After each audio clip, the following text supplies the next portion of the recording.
Sir बढ़िया था। Okay, कितने मार्क्स आ रहे हैं?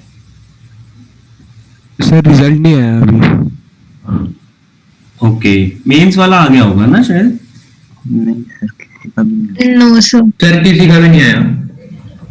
किसी का भी नहीं है? एक बच्चे ने तो मुझे अपना रिजल्ट सेंड किया था, G3 बैच में है।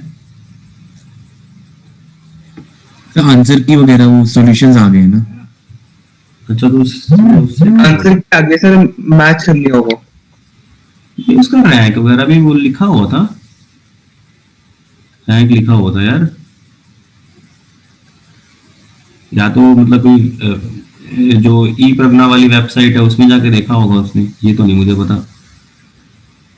लेकिन रैंक वगैरह था उसमें। वेबसाइट पे भी नहीं आया। नहीं आया, वेबसाइट पे नहीं आया हुआ पोर्टल। वेबसाइट नहीं आया, पिछले टेस्ट का दे दिया होगा।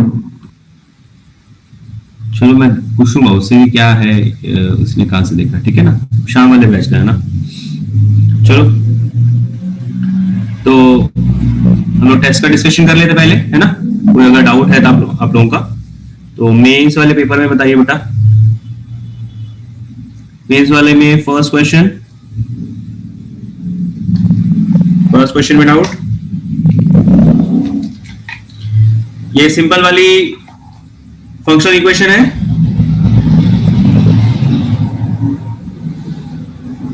हाँ जी, ये हो गया था question first. Yes sir. Second, third, fourth. Sir fourth बता दो।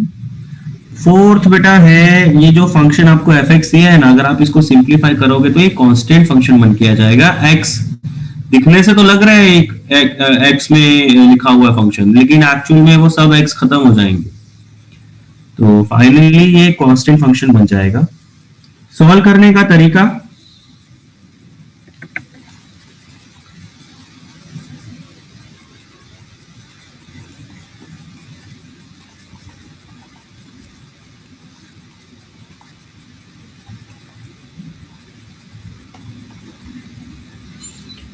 कि ये जो साइन स्क्वायर एक्स है इसको आप लिख लेंगे 1 minus cos 2x upon 2। Sine square x plus pi by 3 उसको आप क्या लिख लेंगे 1 minus cos of 2x plus 2 pi by 3 divide by 2। और ये जो है इस जो थर्ड वाला टर्म है वो आपका कॉस है, कॉस भी लिखा हुआ है, तो उसको मैं 2 से मल्टीप्लाई 2 से डिवाइड करूंगा, तो जब मैं 2 से मल्टीप्लाई करूंगा तो वो 2 cos a cos b बन जाएगा। And what is 2 cos a cos b? cos of a plus b a plus b plus cos a minus b 2x plus 2 pi by 3 plus cos of a minus b, that means cos of pi by 3, है ना?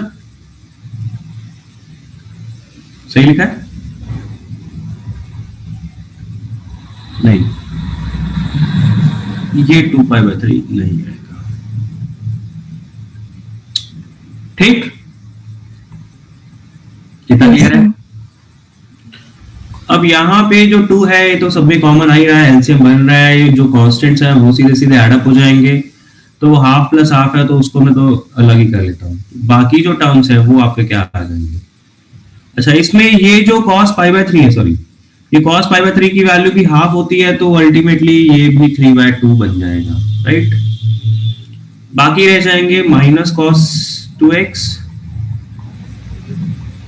Minus cos 2x plus 2 pi by 3 प्लस cos of 2x plus pi by 3।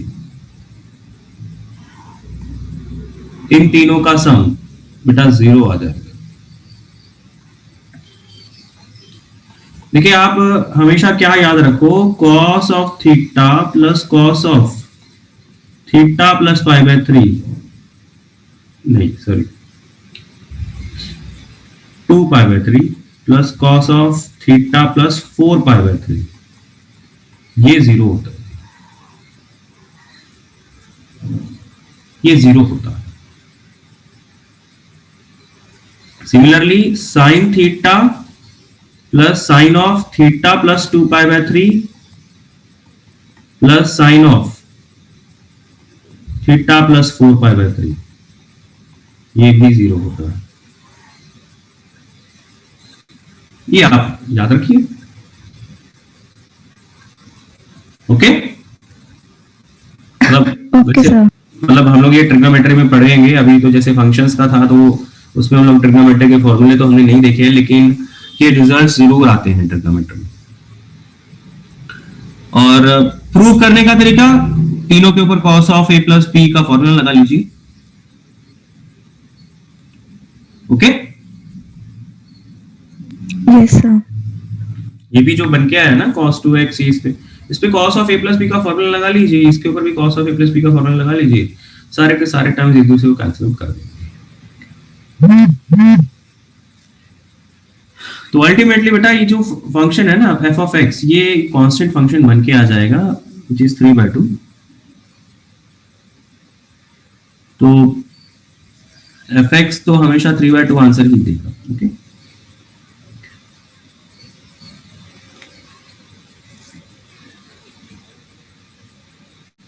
Okay बेटा।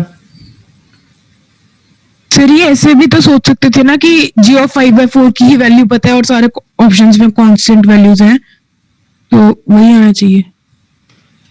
सोचा तो जा सकता था, मतलब और कुछ ऑप्शन है ही नहीं तो फिर। Yes sir.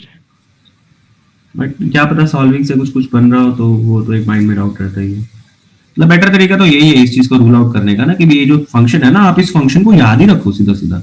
ये वाला क्वेश्चन मतलब बहुत मतलब किताबों में मिल ही जाता है, हो सकता है किसी ना किसी प्रीवियस ईयर में मिला हो। तो ये वाला जो फोर्थ वाला क्वेश्चन है ना, वो स्टैंडर्ड सा क्वेश्चन है, किताबों में मिल जाता है, तो अगर आप इसको याद रख लेंगे तो बेटर ही रहेगा। अच्छा चलो आगे चलते हैं बेटा। सर एक बार थर्ड भी बता दो। थर्ड में बेटा y को x के टर्म्स में निकाल लो।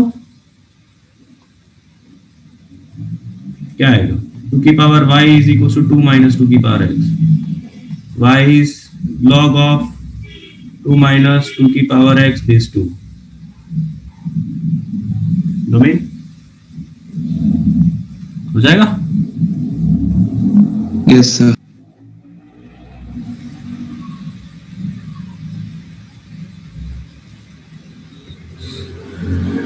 अच्छा इसमें मैंने एक गलती कर दी है ना, ये 3/2 नहीं है, ये एक्चुअली 5/4 है। तो क्योंकि ये cos 5/3 1/2 था, एक 1/2 पहले से है ना, तो 5/4।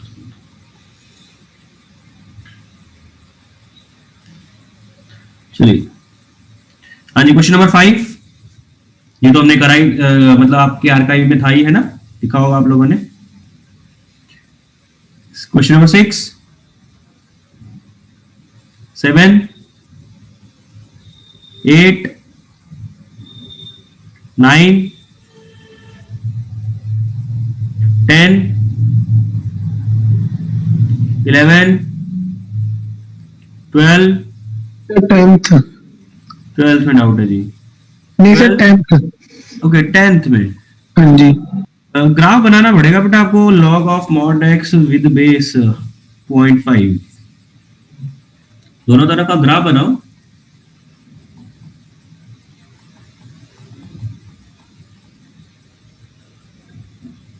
इसका जो ग्राफ रहेगा वो क्या होता है, ऐसा बन के आएगा। Yes sir. इसका ग्राफ क्या होगा? देखिए सबसे पहली बात, अगर मैं इसका ग्राफ बनाना चाहता हूं तो क्या ये एक इवन फंक्शन होगा? x की वैल्यू 1 डालने पे या -1 डालने पे सेम आंसर देगा? Yes sir. ये जो क्वेश्चन है, ये log of mod x with base 0.5, ये तो ऑड नंबर्स के लिए भी डिफाइन हो जाएगा, है ना, क्योंकि अगर आप ऑड बोल गया, नेगेटिव नंबर्स के लिए, नेगेटिव नंबर्स पे भी डिफाइन हो जाएगा, क्योंकि नेगेटिव नंबर्स अगर आप डालेंगे तो वो मॉड लेके पॉजिटिव बन जाएगा, फिर वो पॉजिटिव नंबर का लॉग लिया जाएगा, ठीक है ना।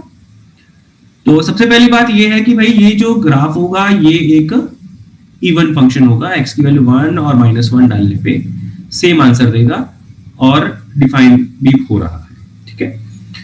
तो कहने का मतलब यह है कि अगर मैं सिर्फ x पॉजिटिव के लिए ग्राफ बना लूं, अगर मैं सिर्फ इसका ग्राफ बना लूं, क्योंकि मॉड x x के बराबर होता है फॉर x पॉजिटिव, राइट। तो अगर मैं इसका ग्राफ बना लूं इन द पॉजिटिव साइड, मैं उसी का मिरर इमेज लेके नेगेटिव साइड का ग्राफ बना लूंगा। तो बेटा इसका ग्राफ होता क्या है? कुछ ऐसा ग्राफ होता है क्या? जब भी आपका 1 से छोटा होता है तो ऐसा ग्राफ होता है ना। तो आप देख सकते हो कि इस इंटरवल में ये वाला जो लाइन वाला ग्राफ है, जो राइट साइड वाला ग्राफ है, वो हमेशा इंक्रीजिंग है और जो लेफ्ट साइड वाला ग्राफ है वो हमेशा डिक्रीजिंग है।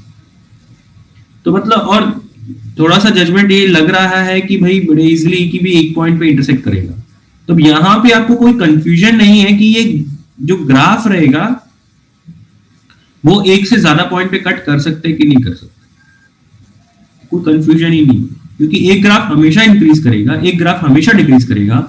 तो उस केस में क्या होगा कि जिस पॉइंट पे दोनों इंटरसेक्ट कर गए उसके आगे कोई भी और पॉइंट आपको मिलने वाला नहीं है। और सेम लेफ्ट हैंड साइड में भी ग्राफ तो बनाना ही है, क्योंकि मिरर इमेज लेना है जी। तो आपको यहां पे भी एक पॉइंट मिल जाएगा। तो बेसिकली 2 पॉइंट ऑफ इंटरसेक्शन आपको यहां पे इस क्वेश्चन में मिलेंगे। Okay, yes sir. Question number 11, 12, 13, बता दो ये 13 बेटा आर्काइव का क्वेश्चन है। आप लोगों की क्लास में डिस्कस भी हुआ था, बी और डी ऑप्शन आ रहे थे दोनों। Okay sir. सर मेरा डी आ गया था। Yes sir. सर पर ये कैसे हम करें मार्क? देखो,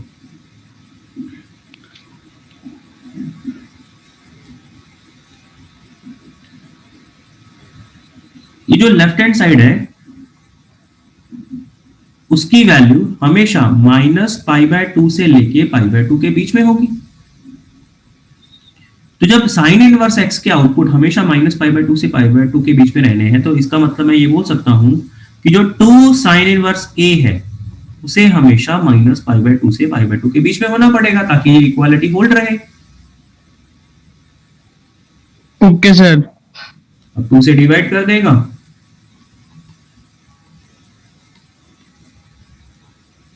और साइन इनवर्स तो बेटा एक इंक्रीजिंग फंक्शन है, तो जितना बड़ा आउटपुट उतना बड़ा इनपुट।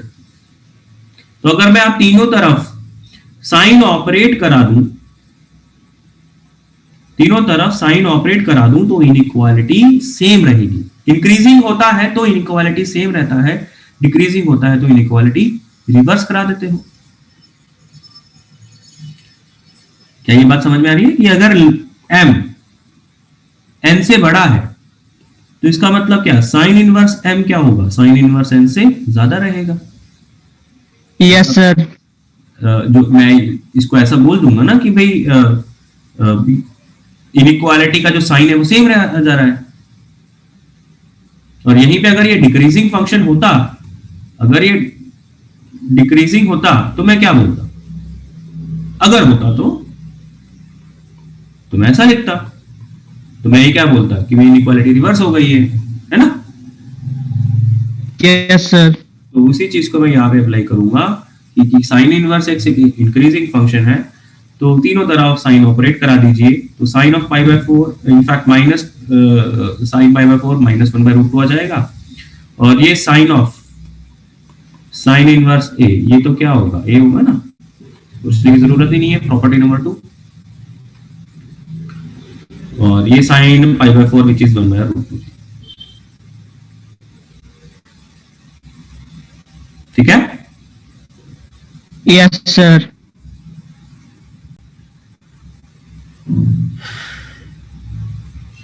तो इसमें इन्होंने क्या आंसर दिया है? C option. बी ऑप्शन दिया है क्या? C option. सी दिया है। सी डी है। मतलब वैसे तो इसके ना answer second, third and fourth तीनों ही बन रहे हैं, बट क्योंकि सिंगल करेक्ट बोल रहे हैं तो फिर क्वेश्चन को थोड़ा और ज्यादा करेक्ट करना चाहिए था। इन्होंने लिखना चाहिए था कि द कंप्लीट सॉल्यूशन ऑफ ए। जैसा क्वेश्चन ये लिखा है उसके हिसाब से हम लोग सेकेंड और फोर्थ को भी टिक कर सकते हैं। यस सर, उनके बीच में ही आ रही है वो भी उनके बीच में ही आ रहा है ना। तो उस हिसाब से सेकंड और फोर्थ भी आंसर तो बनते हैं। सर बट वहाँ क्वालिटी नहीं गिवन ना। तो इक्वालिटी से क्या फर्क पड़ता है? आपको क्वेश्चन में क्या बोला है? Solution trigonometric equation has a solution for. अगर मैं मान लो फोर्थ ऑप्शन है, फोर्थ ऑप्शन में मैं ए की वैल्यू -½ से लेके +½ के बीच में कोई भी वैल्यू कंसीडर कर लूं तो क्या गिवन इक्वेशन का सॉल्यूशन नहीं होगा? सही सर, होगा। होगा। यस सर, सेटिस्फाई कर रहे हो उसको? पूरा का पूरा इंटरवल जो है वो अंदर है। Yes sir. उस वजह से जो डी ऑप्शन है वो भी सही है, बी ऑप्शन है वो भी सही है। -1/√2 इधर है, 1/√2 इधर है, तो -½ इधर है, +½ इधर है। ठीक है ना? तो बी ऑप्शन भी सही है कायदे से, तो डी ऑप्शन भी सही है, बट ये है कि सिंगल करेक्ट है तो फिर मोस्ट एप्रोप्रिएट वाली बात को लेके हम लोग थर्ड बोल सकते हैं। थोड़ा सा क्वेश्चन करेक्ट कर लेते तो ज्यादा बेटर रहता। खैर आगे चलते हैं बेटा, 14 पे चलते हैं।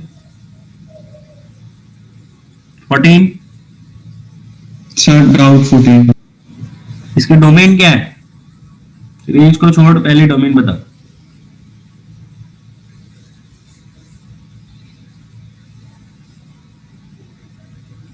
ऐसा क्वेश्चन क्लास में किया हुआ है? शीट में भी ऐसा क्वेश्चन डाला हुआ है? सर वो x की वैल्यू डाल, मतलब एक्सट्रीम x और मतलब दोनों एक्सट्रीम x की वैल्यू डालकर फिर रेंज निकाल। कोई इसमें रट्टा थोड़ी है कि भाई ये डालना है, आप उसका रीजन सोचो कि वो क्यों डाल रहे हैं। नहीं सर, वो अपने डोमेन की बात करी तो मैं उससे सोच रहा था कि डोमेन दोनों के बारे x में की सोचो कि एक्सट्रीम क्या है। साइन इनवर्स की डोमेन क्या होती है? डोमेन निकालने का तरीका क्या है? डोमेन को निकालना भूल गए क्या?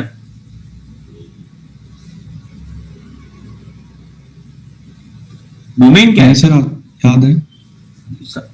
याद है तो डोमेन तो देखो ना एक बारी। साइन इनवर्स एक्स की डोमेन क्या है? -1 से सीकेंड इनवर्स की डोमेन क्या है? वो -∞ टू -1 यूनियन 1 टू इंफिनिटी। तो पूरे फंक्शन की जो डोमेन होगी क्या वो इन तीनों का कॉमन नहीं होनी चाहिए? Yes sir. तो फिर क्या कॉमन आ रहा है? समझ गया सर। ओनली 2 एलिमेंट्स, -1 और एक +1।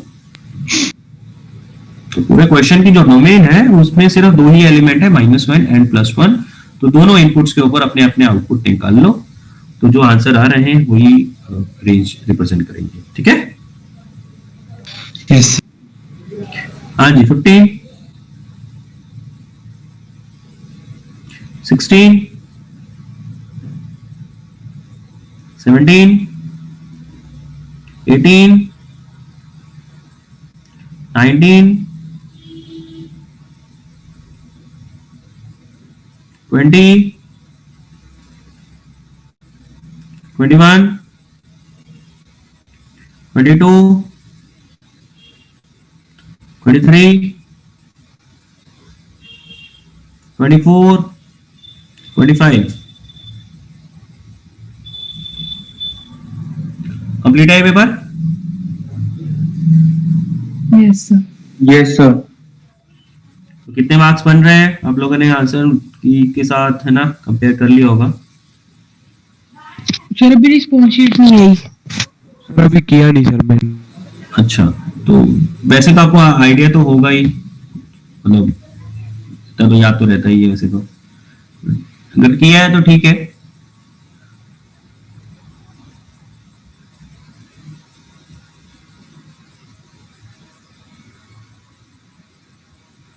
सेवेंटी, 91, 96,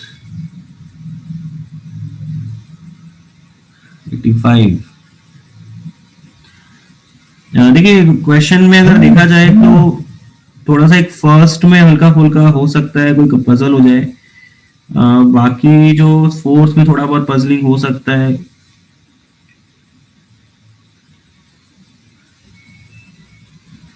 टेंथ थोड़ा ग्राफ में थोड़ा लगता है दिक्कत। क्वेश्चन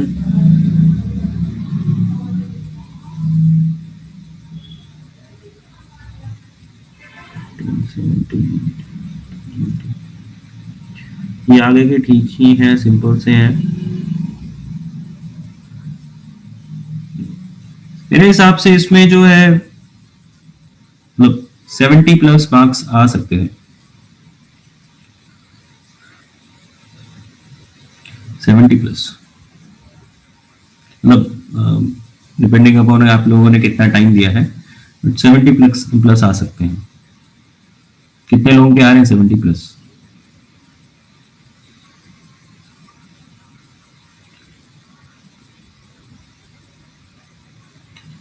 One, 23, 24, 25, 28,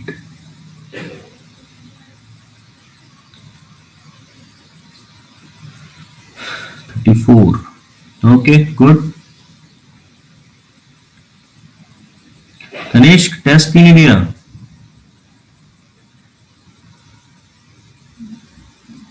सर वो रात को मैसेज आया एकदम, तो मेरे को पता ही नहीं चला, एकदम सुबह पेपर था, मैंने फोन ही नहीं देखा था। मैसेज आया बेटा, आप लोगों को आपको शेड्यूल नहीं पता, हम लोग रिवीजन क्लास कर रहे हैं। सर पर टेस्ट का टाइमिंग तो डिफाइन नहीं था ना हमारे को। रात को 10 बजे मैसेज आया कि सुबह 7 बजे पेपर है, तो फोन नहीं उठा के देखा था सर, जिन्होंने देख लिया उन्होंने। बेटा अब ये तो अब आपकी रिस्पॉन्सिबिलिटी थोड़ी सी तो बनती है ना, आपको पता है। सर एडवांस का दिया था, मेंस नहीं दिया। थोड़ी सी रिस्पॉन्सिबिलिटी आप अपनी भी रखिए ना, कि ऐसे थोड़ी होता है कि सारा का टेस्ट का टाइम नहीं दिया तो हम टेस्ट नहीं देंगे। कल को जेईई मेंस वाले आपको बोले कि 2 दिनों बाद पेपर है आपका, तो फिर आप क्या जेईई मेंस का पेपर नहीं छोड़ देंगे? वैसे भी सिचुएशन आजकल ऐसे ही चल रही है, अभी तक तो फॉर्म्स भी नहीं निकले हैं।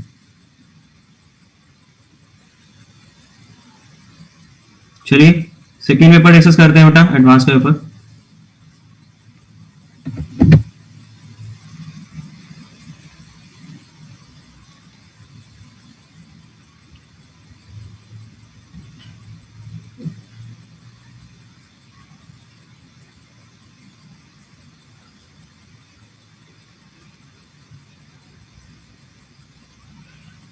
हाँ जी, इसमें बताइए बेटा डाउट्स क्या है सेकेंड पेपर में। 37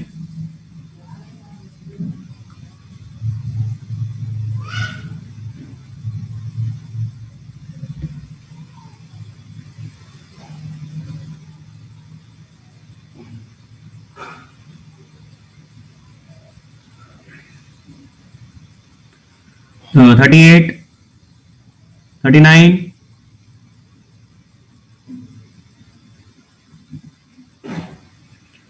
40, बता दो 39 39 बता रहे हैं। 39 बता दो।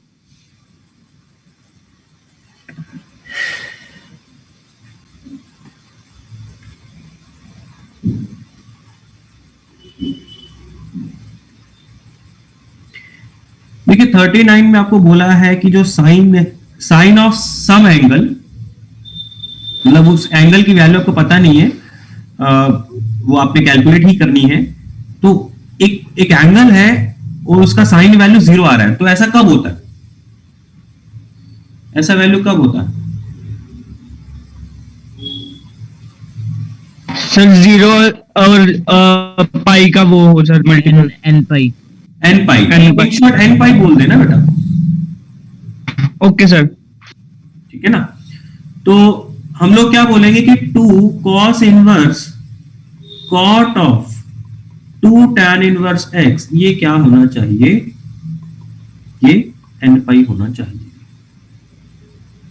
ठीक है, और साथ में अब इस n पाई के भी पॉसिबल वैल्यूज ऑफ n हम लोग कंसीडर कर लेंगे। कैसे कैसे? ये जो n पाई है, इसमें अगर मैं n की वैल्यू 0 डालता हूं तो क्या मतलब ये ऐसा पॉसिबल है? देखो मतलब द थिंग इज कि जो cos इनवर्स x है उसके आउटपुट बेटा हमेशा 0 से पाई होते हैं। तो 2 के साथ मल्टीप्लाई होने के बाद मैं क्या बोल सकता हूं कि ये 0 से 2 पाई रहेंगे इसके आउटपुट। तो जब मैं इसको n पाई लिख रहा हूं ना, तो मुझे n की सारी वैल्यूज लेने की जरूरत नहीं है। मुझे -1, -2, -3 या 4, 5, 6, 10, 11, 12 है ना, बहुत बड़ी बड़ी वैल्यूज लेने की जरूरत ही नहीं है। यहाँ पे जो n की पॉसिबल वैल्यूज हैं वो सिर्फ 3 है जी। एक तो 0, एक n जब 1 होगा तो पाई, और एक n जब n2 होगा तो 2 पाई। तो हमें क्या बोलना है कि साइन ऑफ 0 होगा, साइन ऑफ पाई 0 हो सकता है, साइन ऑफ 2 पाई 0 हो सकता है। साइन ऑफ 3 पाई लेने की जरूरत ही नहीं है, क्योंकि जो एंगल आपको दिया गया है उसका रिजल्ट अभी 3 पाई नहीं बनने वाला है। तो हम लोग अब इन तीनों के रिस्पेक्ट में इस क्वेश्चन को सॉल्व करेंगे, 1 बाय 1 इनको इक्वेट करेंगे। ठीक है, तो जब 0 के बराबर करेंगे तो बेटा cos inverse of cot of 2 tan inverse 0, या फिर यही हुआ पाई बाय 2 के बराबर, या फिर ये हुआ पाई के बराबर, वो आगे जाके लिख लेंगे। ठीक है, फिर इसको केस 1 लिख लो, this is case 1, this is case 2, case 3 आगे जाके मैं लिख लूंगा। तो पहले बेटा 0 वाला केस सॉल्व कर लेते हैं। अब cos इनवर्स 0 आंसर कब देता है? 0 आंसर कब देता है बेटा? cos इनवर्स 0 आंसर कब देगा? जब ये 1 होगा। Yes sir. Yes sir. cot of 2 tan inverse x, ये 1 होना चाहिए। cot 1 आंसर कब कब देता है? और उसके लिए आपने कौन कौन से एंगल्स कंसीडर करने हैं? देखिए tan इनवर्स x आपको पता है माइनस पाई बाय 2 से पाई बाय 2 होता है, तो 2 tan इनवर्स x कहां से कहां होगा? माइनस पाई से पाई। तो बेटा माइनस पाई से पाई एंगल्स के लिए आपने cot को चेक करना है कि इस इंटरवल में cot कब कब 1 आंसर देता है। तो एक तो बेटा देता है पाई बाय 4 पे। तो कहने का मतलब ये जो 2 tan इनवर्स x है, या तो ये पाई बाय 4 हो जाए, या फिर ये -3 पाई बाय 4। तो यहां से हुआ बेटा tan इनवर्स x की वैल्यू या तो पाई बाय 8 या फिर -3 पाई बाय 8। अब x को सॉल्व करने के लिए तो सीधा सीधा tan को ऑपरेट करा दो।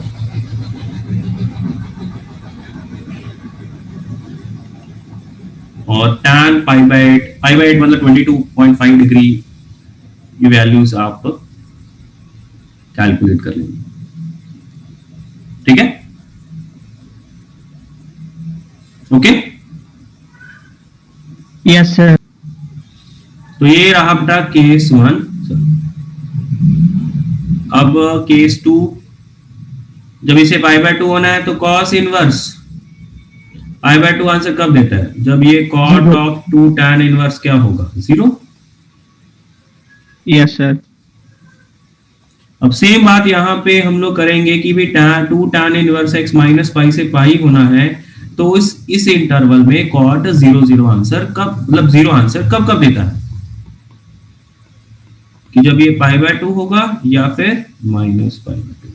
That means tan inverse x हो गया बेटा पाई बाय 4 या फिर माइनस पाई बाय 4। यहां से x हो गया बेटा या तो 1 या -1।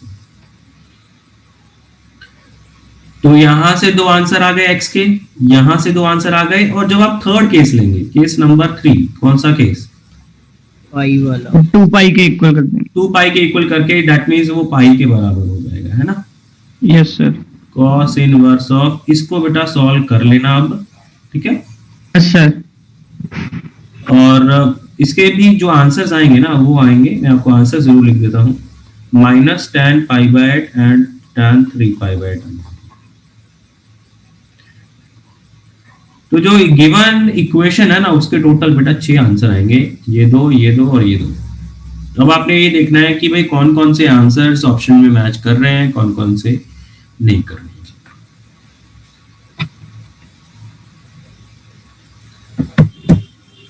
आगे चलते हैं बेटा। 40, 41,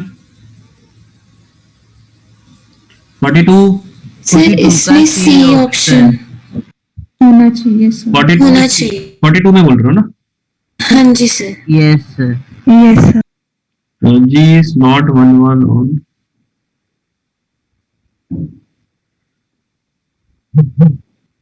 क्वाड्रेटिक है, +4 माइनस करके x -2 का होल स्क्वायर। सही है, सी आना चाहिए, ऑप्शन ट्रू है। तो इन्होंने आंसर क्या दिए हुए हैं? B and D.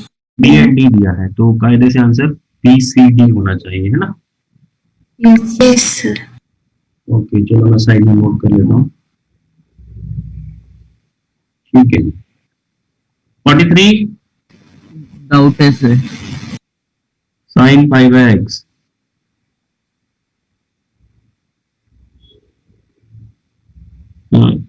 fx equals to this and d is those values of x at which fx is greater than 0।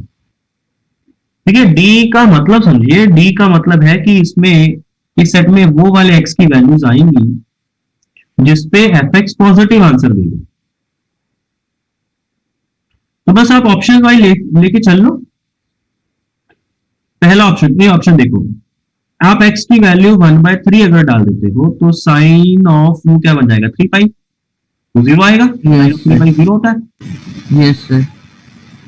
तो इसका मतलब जो ऑप्शन ए में जो आपको एलिमेंट दिए गए हैं वो डी प्लस में आने नहीं चाहिए, क्योंकि डी प्लस में तो सिर्फ वो वाले एलिमेंट्स आएंगे जब जो कि fx को पॉजिटिव बनाएंगे, ग्रेटर देन 0 बनाएंगे। तो ये ऑप्शन हो गया गलत। ठीक है, सर ये सेट है इंटरवल है ऑप्शंस में। यस सर, गलत क्यों? अगर इंटरवल है, इंटरवल है, सॉरी हो जाएगा ना वो। Yes okay okay okay okay sorry, हाँ हाँ, इंटरवल है ये, इंटरवल। ओके, तो 1/3 से लेके 1/2 का जो इंटरवल है, अगर x आपका 1/3 से लेके 1/2 होगा तो 1/x क्या होगा बेटा, ऐसा? Yes sir. और पाई x क्या होगा जी? तो बेसिकली ए ऑप्शन जो है उसके रिस्पेक्ट में जो fx में साइन का एंगल रहेगा फिर वो क्या बन जाएगा, 2 पाई से लेके 3 पाई। Yes sir. तो क्या 2 पाई से लेके 3 पाई के इंटरवल में fx पॉजिटिव रहता है? Yes sir. रहता है। तो ये ऑप्शन सही हो गया है ना? हो जाएगा सर आगे। ठीक है, तो बी ऑप्शन भी सही हो जाएगा, उसमें आपका 4 पाई से 5 पाई आ जाएंगे। अकॉर्डिंगली आप सी और डी को भी देख लीजिए। ठीक है,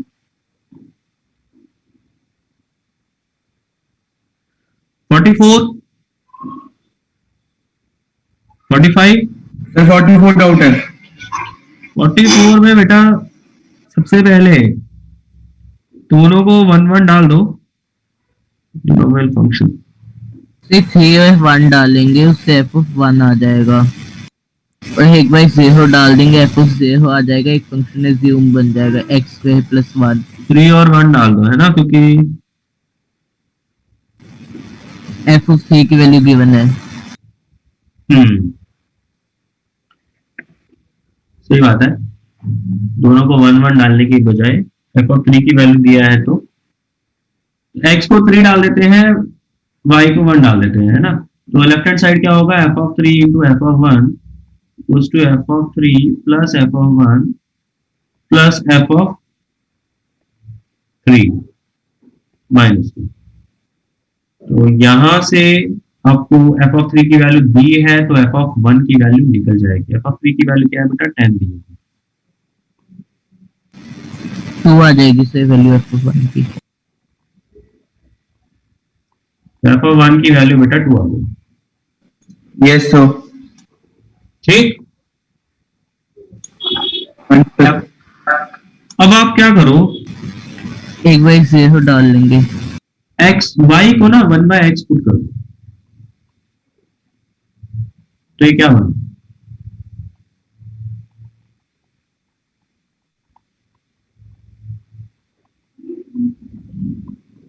जब मैं y को 1/x पुट कर रहा हूं तो f(x y) क्या बन जाएगा? f(1) बन जाएगा।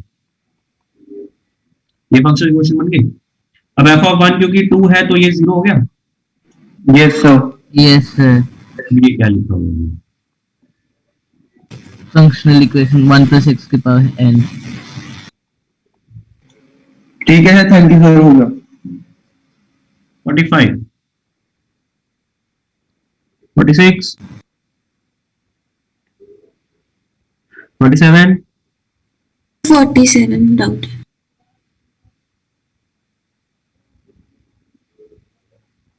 47 तो बेटा आपने मेंस में भी आया पेपर। एक्स तो 15 आ गया था। वाई ओके, तो y में दिक्कत है। y में 1 + tan स्क्वायर 8, तो वो secant स्क्वायर 8 बन जाएगा, secant 8 बन जाएगा या secant मॉड secant ही आएगा, 8 आएगा ना। यस जो y है उसमें tan inverse of mod secant 8 -1 tan 8। अब ये बताओ कि भाई 8, ऑब्वियस ही बात है, यहाँ पे कोई डिग्री तो नहीं लिखा है, रेडियंस बनेगा, तो रेडियन, ये 8 रेडियन कहाँ पे आएगा? 3 पाई और 2 पाई प्लस 5 पाई 2 2 पाई से नीचे होगा। 5/2, 2 पाई होता है 6.28 और 5/2 कितना होता है? 1.57 into 5, वो 7.85। तो 5/2 से 3 पाई के बीच में, 3 पाई के बीच में। Yes sir. यहाँ पे आएगा 8। तो इस इंटरवल में ये कौन सा इंटरवल होगा फिर? ये सेकंड क्वाड्रेंट हो गया क्या? हाँ जी। तो ये सेकंड क्वाड्रेंट है। तो सेकंड क्वाड्रेंट में सेकंड क्योंकि नेगेटिव होता है, इधर मॉड है, तो फिर ये माइनस निकल जाएगा, है ना।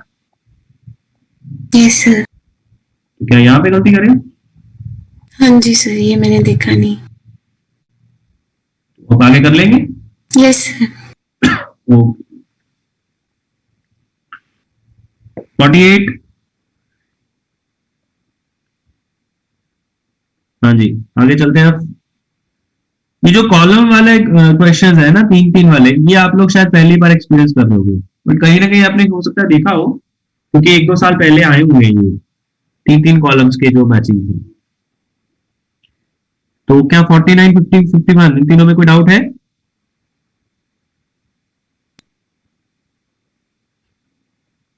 सेकेंड मैच कॉलम में, सेकेंड वाला तो मैंने आपको क्लास में है ना बताया था, इन चीजों को आप याद रखिए। सर 49 का आंसर में प्रॉब्लम आ रही है मेरे को। 49, देखिए ये जो 3-3 वाले कॉलम होते हैं ना, तो इसमें सॉल्विंग तो मतलब कि पूरा का पूरा कॉलम पहले कर लेना पड़ता है, फिर बाद में तीनों के तीनों क्वेश्चन एक साथ हो जाते हैं। तो या तो आप थोड़ा थोड़ा आंसर मेरे को बता दो कि कौन क्या क्या आ रहा है। सर आंसर ना 49 का सी ऑप्शन दिया हुआ है, मेरे हिसाब से 2p होना चाहिए, ना कि 21p। 2p होना चाहिए, ना कि 21p। ओके, 2p तो वैसे ही नहीं हो सकता।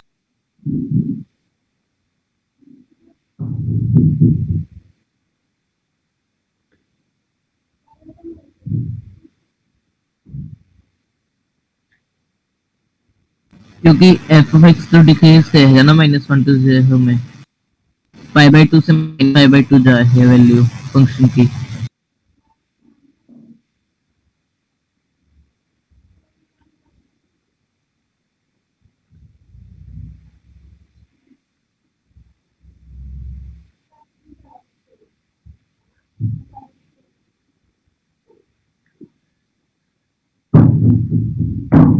देखिए अगर आप,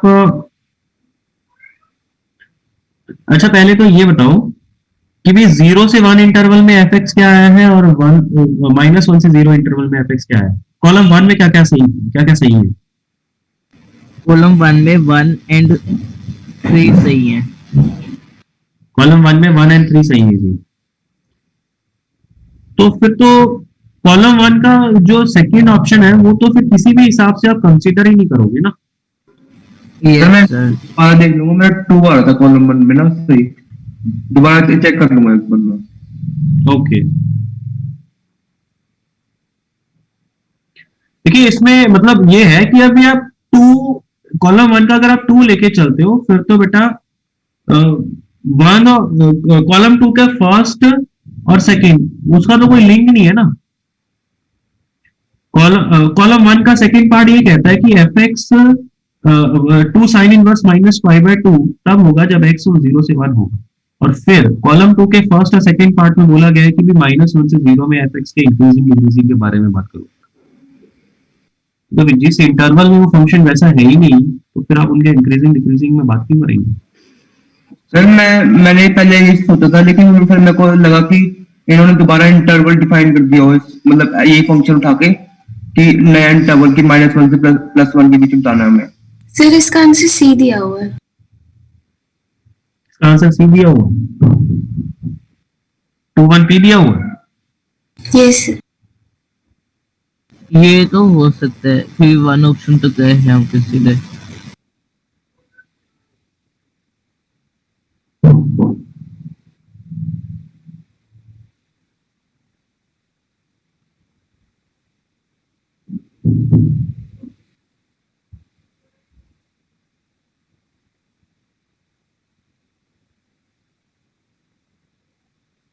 को मतलब नहीं है कि वो एफ एक्स तो नाम तो वही ले रहे हैं ना, या तो जी एक्स बोल दिया होता तो बेटर रहता, क्योंकि अब एफ एक्स ही लिखा है तो जैसे वो इंटरवल के कंसीडर करेंगे,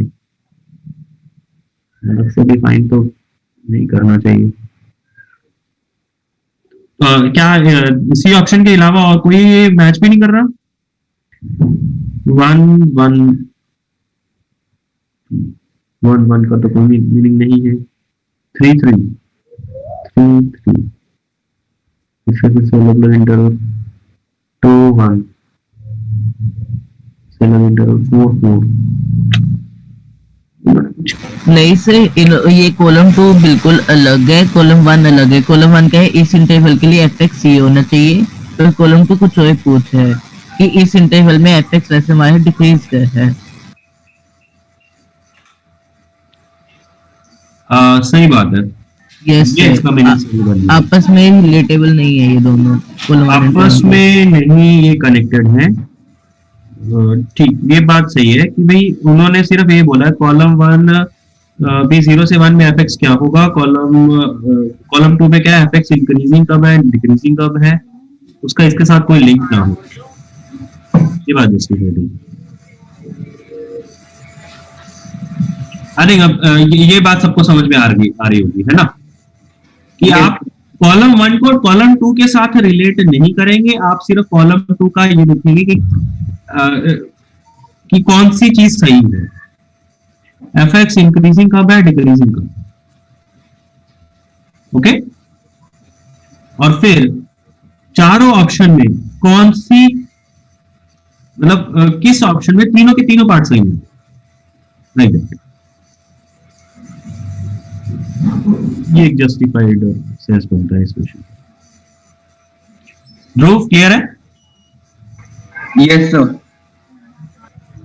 बाकी लोगों को क्लियर है? किसी को कोई कंफ्यूजन तो नहीं है इसमें? ओके, नेक्स्ट 52 53 54 उसमें कोई दिक्कत? No sir. तो हमने है ना, ये तो पूरा थ्योरेटिकल आ गया है मैथ्स में, मतलब आपको ये तो मतलब फ्री के मार्क्स आ गए हैं 52 टाइम भी नहीं ज्यादा लगा होगा, अगर याद है तो सीधा सीधा आप लोगों ने कर लिया होगा।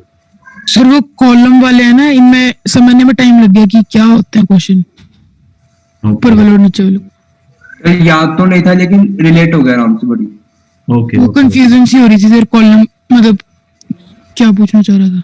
देखो मतलब देखो ये शायद है ना आपने कभी भी ना देखा हो इस पैटर्न के क्वेश्चंस, लेकिन आई थिंक 2017 में आए थे इस पैटर्न के क्वेश्चन। तो ये अब आप लोगों के लिए एक नया पैटर्न हो गया है। तो यहीं से है ना आप एक चीज हमेशा समझो, ना आगे के लिए भी याद रखो, जब तक जेईई एडवांस का पेपर होता है उसमें आपको पैटर्न पहले कोई नहीं बताता। तो आप कभी भी ये नहीं सोच के चल सकते कि आपको जो पेपर आएगा वो हमेशा single correct, multi correct, integer type या न्यूमेरिकल टाइप या मैट्रिक्स या कोई कॉम्प्रिहेंशन या एसोसिएशन रीजन या अब आपने ये वाले कॉलम देख लिए तो इस टाइप का, इसके अलावा भी कोई और हो सकता है जो कि शायद आज तक कभी भी ना आया। जब आप जेईई एडवांस के पेपर में बैठेंगे तो एक टोटली नया पैटर्न आ सकता है, आप उस चीज के लिए प्रिपेयर्ड होने चाहिए। ऐसा ना हो कि भाई मतलब हमने तो ये कभी एक्सपेक्ट ही नहीं किया और पेपर वहीं पे छोड़ दिया आप लोगों ने, या है ना पूरा पैनिक क्रिएट कर दिया आप लोगों ने, पता नहीं ये क्या ही हो गया। और अगर मैं पिछले 5-7 सालों का आपको ट्रेंड बताऊं तो उसमें हमेशा क्या होता है कि सारे पैटर्न नहीं बदलते, कभी कभी एक सेगमेंट का पैटर्न बदल देते हैं। जो पेपर होता है वो नॉर्मली 3 सेगमेंट का ही बनता है, 3 सेक्शंस का ही बनता है। तो उसमें ऐसा नहीं होगा कि वे तीनों के तीनों सेक्शंस के पैटर्न बदल दिए होंगे। कोई एक दो तो पुराने वाले पैटर्न ही रखते हैं, कोई एक पैटर्न ही वो बदलते हैं। तो जो पैटर्न बदला हुआ होगा तो आप उसके लिए पैनिक ना क्रिएट करें। सबसे पहले आप क्या देखें भाई, वो जो क्वेश्चन है आप उसको एनालाइज करो, इसमें मुझे मार्क्स कितने मिलेंगे, सही होगा तो मार्क्स कितने मिलेंगे और टाइम में लगने के चांसेस क्या है। ठीक है, थोड़ा सा और जब फिर आप डिसाइड करो कि क्या आपको इस पैटर्न पे क्वेश्चन अटेम्प्ट करनी चाहिए कि नहीं करनी चाहिए। ओके, वैसे तो देखो क्वेश्चन तो आपको करने ही पड़ेंगे, मतलब आप ये तो नहीं मान सकते कि भी वो अगर वो पैटर्न के 6-7 क्वेश्चन भी हुए तो भी आपको 2-4 पे तो हाथ मारना ही पड़ेगा ताकि कुछ मार्क्स आपको मिले उसमें से भी। और जब ये पैटर्न दिया गया है तो सबके लिए सेम है, सिर्फ आपके लिए नहीं है। तो ये है कि इस चीज के लिए आप प्रिपेयर्ड रहे। ऐसा बिल्कुल ऐसा ना करें कि पैनिक क्रिएट करके कि पता नहीं हमने तो कभी ऐसे क्वेश्चन नहीं करे, पता नहीं क्या होगा। थ्योरी तो वही है, सारा कुछ वही है, मैथ्स वही है, तो सिर्फ लिखने का तरीका का फर्क है। थोड़ा सा समझने में टाइम लग सकता है, आप थोड़ा सा इंस्ट्रक्शंस को पढ़ने में 1-आधा मिनट ज्यादा लगा लो। नया पैटर्न आता है तो हर एक बच्चे के लिए दिक्कत आती है उसको थोड़ा समझने में, इंस्ट्रक्शंस को फॉलो करने में। पुराने पैटर्न के लिए सब लोग यूज्ड होते हैं। अभी जैसे आप मेंस का पेपर है, आपको मेंस में पता है 20 क्वेश्चन इसके, 5 क्वेश्चन इसके हैं। आप शायद इंस्ट्रक्शन पेपर मिलते सार आप शायद इंस्ट्रक्शंस पढ़ते भी नहीं होंगे, आप डायरेक्टली पेपर करने का ट्राई करते हो क्योंकि आपको कुछ सोचना नहीं है।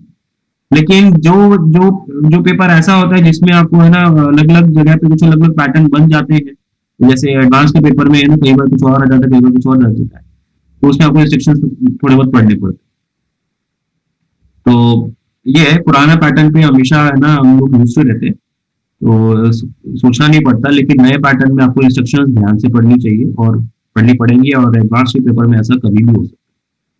तो उसके लिए आप लोग है ना प्रिपेयर्ड रहेंगे।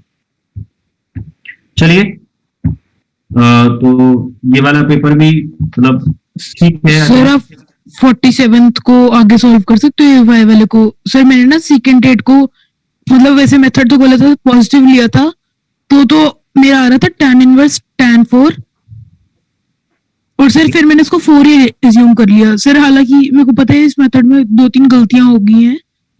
सर आप एक बार इस वाले मेथड से करके दिखा दो, मतलब मेरे को लग नहीं रहा इससे सेम आंसर आ रहा है।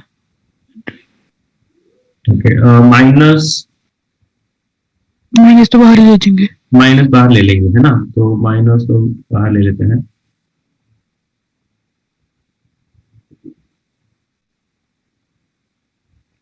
तो ये 1 प्लस सीकेंट 8 कॉस पे लिख लेते हैं। 1 बाय कॉस 8 एलसीएम ले लेंगे तो 1 प्लस कॉस 8 और इसको भी साइन Yes, sir. कॉस पे लिखेंगे तो ये साइन 8। ठीक, कॉट 4 हो गया ये। अब ये cot 4 हो जाएगा, है ना, यस सर। जिसको मैं tan ऑफ 1/4 बोल लिख दूं। Yes, sir. Yes sir. और ये बेटा minus tan minus 1/4 sir 10 90 minus 4 pi bye 2 minus 4 लिख सकते हो। अरे हाँ sir,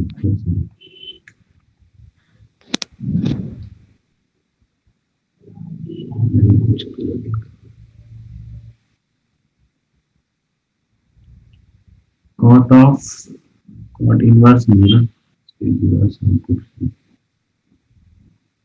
tan by 2 1 by tan को लिख सकते था। ठीक है, 90 ही बेटर है। 5/2 माइनस 4।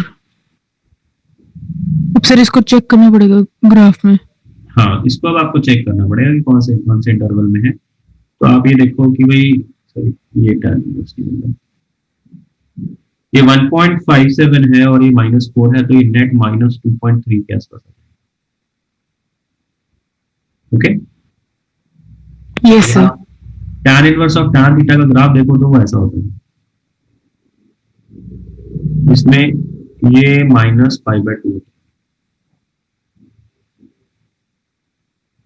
फिर ये वाले लाइन आती है, तो ये -π/2 होता है, तो इसका मतलब ये -1.57 होता है। तो और ये आपका -π हो जाएगा, -3.14 हो जाएगा, तो -2.3 कहीं इस लाइन के ऊपर लाई करेगा, है ना।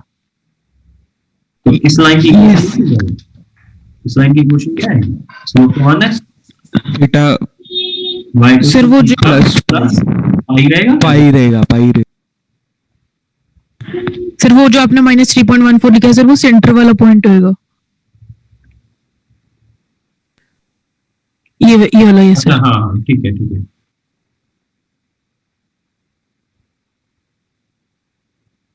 सही सही, तो इधर रहेगा, है ना, ये तो समझ में आ गया ना। Yes yes sir. हाँ, तो ये पाई 3 तो पाई हो गया, है ना। Yes sir. तो मतलब अगर मैं इसको tan inverse of tan theta, तो इसको मैं क्या लिखूंगा, minus theta which is π/2 minus Pi by 2 minus 4. 5/2 -4 plus 5। Yes sir. इसका आंसर उसके हिसाब से दिया हुआ है 4 के हिसाब से। यस फोर दिया हुआ है। मैंने भी Yes, sir. 4 ही लिया था। सर वहां पे जो आपने मॉड ऑफ सेकंड रेट लिखे ना, एक तो हमने उसको mod नहीं पॉजिटिव ले लिया लिया था। सर, और ना tan इनवर्स tan 4 को भी 4 ही ले लिया क्योंकि कैलकुलेशन टफ जा रही थी। Yes sir, मैंने भी तो उससे आंसर आ रहा है। यस सर, उससे यहाँ से मैंने yes, सेकंड को yes, पॉजिटिव लिया उसी था, से आ हाफ रहा है। एंगल में टेस्ट किया था। ये सर एक तो 2 गलतियां करी है, मतलब मैंने तो उसमें पॉजिटिव भी ले लिया उसको और बाद में वो वाला भी assume कर लिया। और फिर भी आपका आंसर मैच कर गया। हाँ, फिर भी कर Yes, यस सर, sir. उससे ही मैच। सर आंसर बाकी में भी यही calculation किया टफ जा हुआ रही है जो शिवम कह टफ रहे जा हैं। रही है ना कैलकुलेशन। सोल्यूशन में भी ऐसे दिया हुआ। Yes sir. Yes sir. Sir मैंने सर tan 8 से डिवाइड करा के दोनों साइड पे किया था। tan 8 से डिवाइड करा दिया सर, रूट में अंदर ले गया और सर माइनस वाले को सर cot 8 लिख दिया, कोसेकेंट 8 माइनस cot 8 बन गया सर। फिर हाफ एंगल फॉर्मूले से फिर आ गया था सर। उसमें भी पर यही होएगा सर, मोड वाला ही। मॉड वाला तो बेटा आएगा नहीं, तो भी आएगा ही आएगा ना। Yes sir. मॉड वाले तो तब भी बात आएगी आएगी।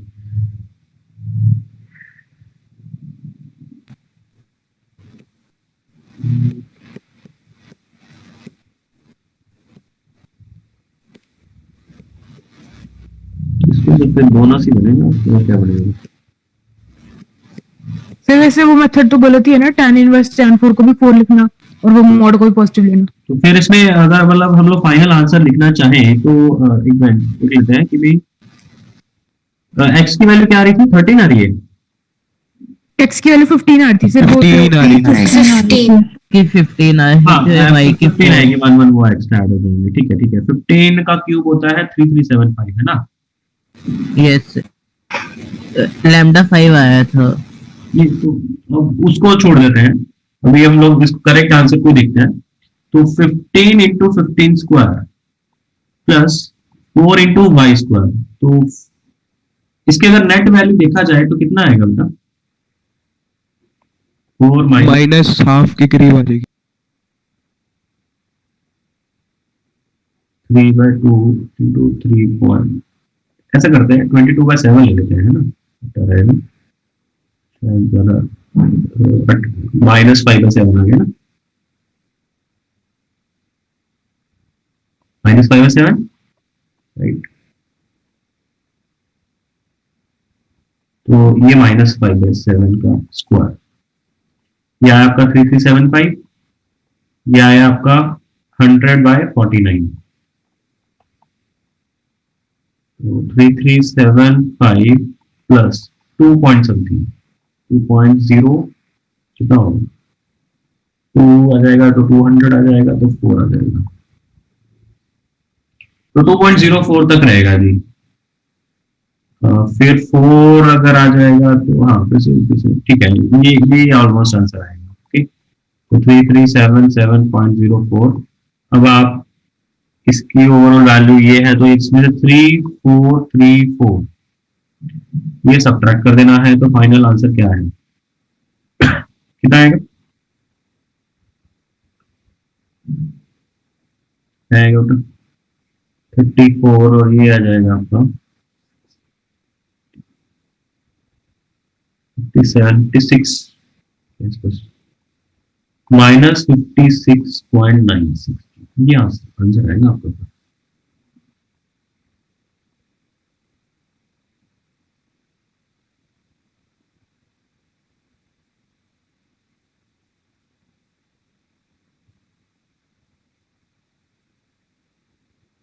-57 मार्क नहीं हो रहा था क्या पेपर में? इंटीजर इधर ही मार्क हो रही थी। ओके, ये इंटीजर टाइप है, मैंने सोचा न्यूमेरिकल टाइप है। Okay okay okay, integer type है तो फिर तो मार्क कैसे ही होगा, तो 0 से 9 इंटीजर वाले को नहीं क्वेश्चन है,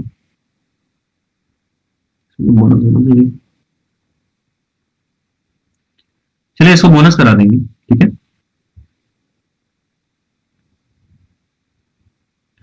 और कोई दिक्कत?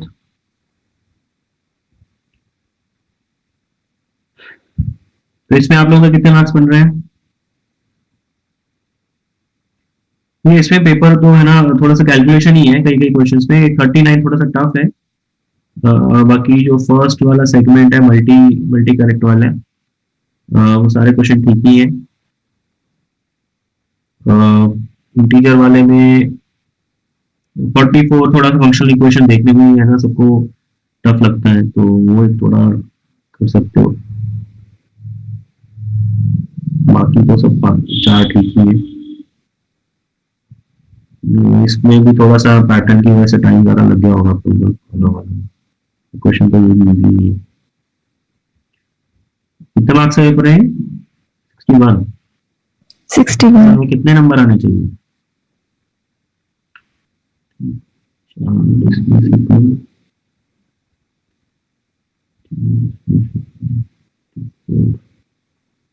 थर्टी 35 प्लस 2 आने चाहिए।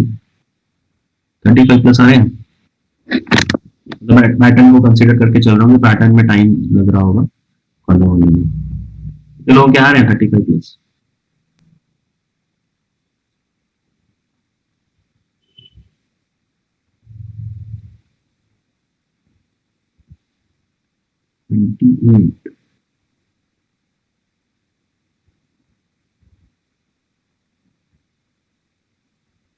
ओके, यहाँ पे मेंशन नहीं है कितने पार्टिसिपेंट्स।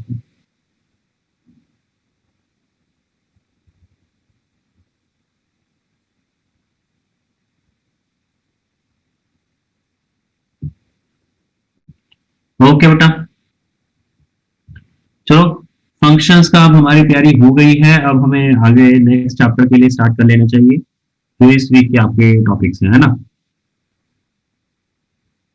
तो उसके लिए आप लोगों ने क्या थोड़ी बहुत थ्योरी पढ़ी है? सब लोग हैंड रेस हटा लो अपना। सर आप रिपीट कर दो, क्या पूछ रहे हो? मैं ये कह रहा हूँ कि भाई जो नेक्स्ट आपका इस सैटरडे संडे को टॉपिक होना है, उसके लिए आप लोगों ने थोड़ा बहुत थ्योरी स्टार्ट किया है क्या?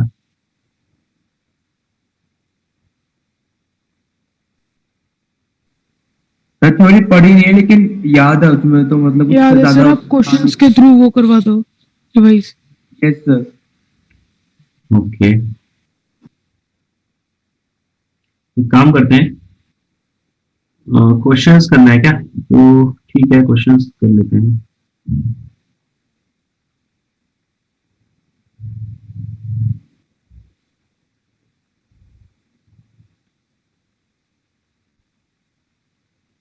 थोड़ा सा हल्का सा हम लोग थ्योरी का भी क्वेश्चन डिस्कस कर लेना, कुछ मेन चीजें। Yes yes sir. वो बेटर रहता है कि भी किस पे आपने थोड़ा ज्यादा स्ट्रेस देना है, पॉइंट मिस ना। मतलब मैथ्स के अंदर भी ना कोई ऐसा कोई क्वेश्चन बैंक वगैरह कुछ डिस्कस कर लिया करना है चैप्टर का। सर फिजिक्स में जैसे बंसल का क्वेश्चन बैंक डिस्कस हो रहा है, उसमें 60-70 क्वेश्चंस होते हैं। हाँ जी सर। ओके, इस टाइप का मतलब सर उससे प्रैक्टिस हो जाती है टेस्ट से पहले थोड़ी ज्यादा। आप लोगों को जो मटेरियल मिलना था वो मिला कि नहीं मिला? नहीं मिला सर। मैं उसके लिए फिर मैम से बात करता हूँ कि क्या है उसमें, ठीक है ना। क्योंकि अगर वो मतलब मुझे था कि वो मिल जाएगा, तो अगर वो मिल जाएगा तो उसी को कर लेंगे, फिर अलग से क्या करना है। तो उसमें फिर पता नहीं चलता है कि क्या ये करें वो करें, है ना। मैम पता नहीं कब मिलेगा अब। फिर ही आप अपने एंड पे कोई ऐसी शीट दो जिसमें सिंगल करेक्ट और न्यूमेरिकल टाइप हो ना, ताकि मेंस की भी अच्छी प्रैक्टिस हो जाए। हाँ जी सर, इतने इस वीक के लिए दे दो, अगर नया मटेरियल मिल जाएगा फिर वो देख लेंगे। मैं मैम से एक बार बात कर लेता हूँ, फिर देखते हैं क्या करना है, ठीक है। Okay sir. तो एलसीडी में बेटा है ना, सबसे पहले तो लिमिट्स हैं, limits left hand limit, right hand limit, वो सब चीजें आप समझते ही हो। एग्जिस्टेंस ऑफ लिमिट भी आपको पता है, left hand side right hand सब बराबर होने चाहिए, फाइनाइट होने चाहिए। इनडिटर्मिनेट फॉर्म्स,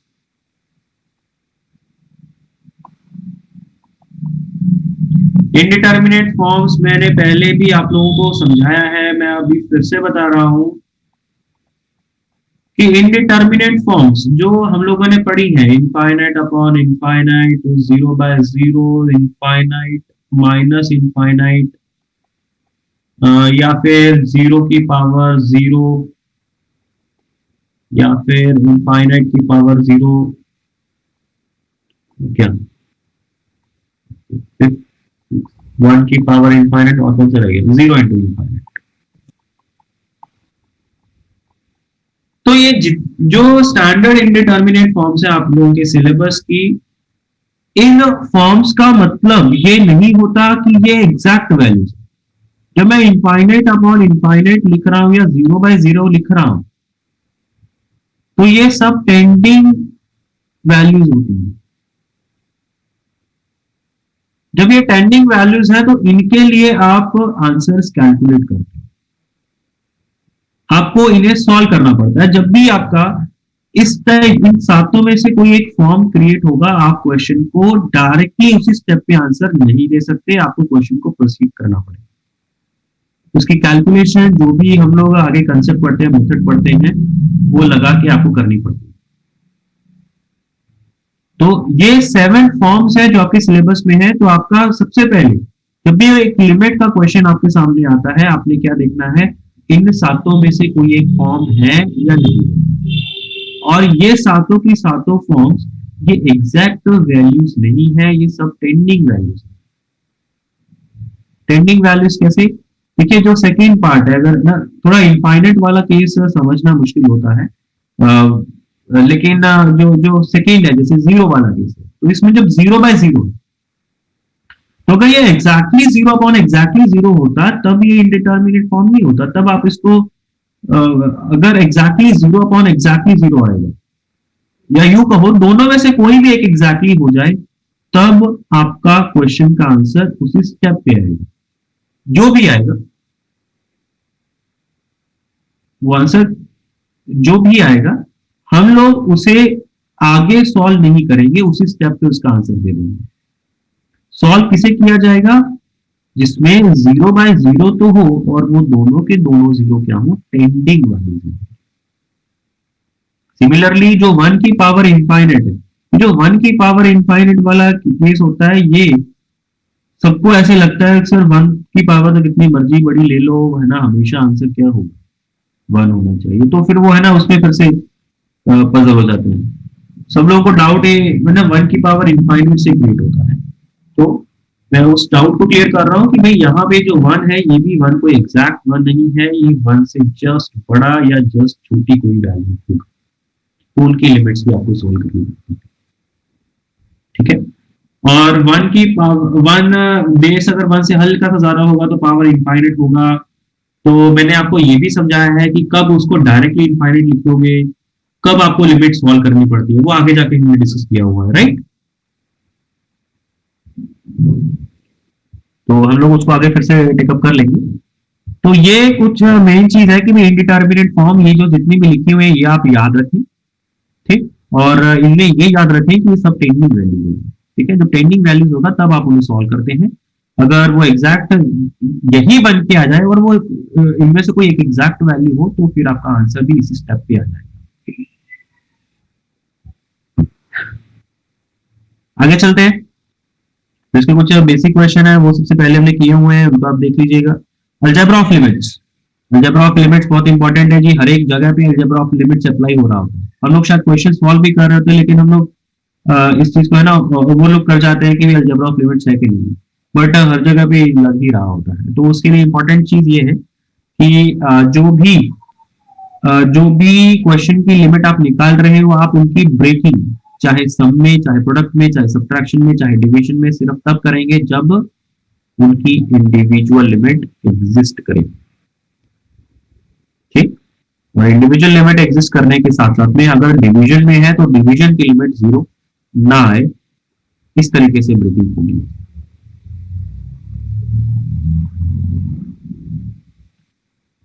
इसके अलावा हमने कुछ एक्सपेंशंस पढ़े हुए हैं, ln of 1 + x, ln of 1 - x।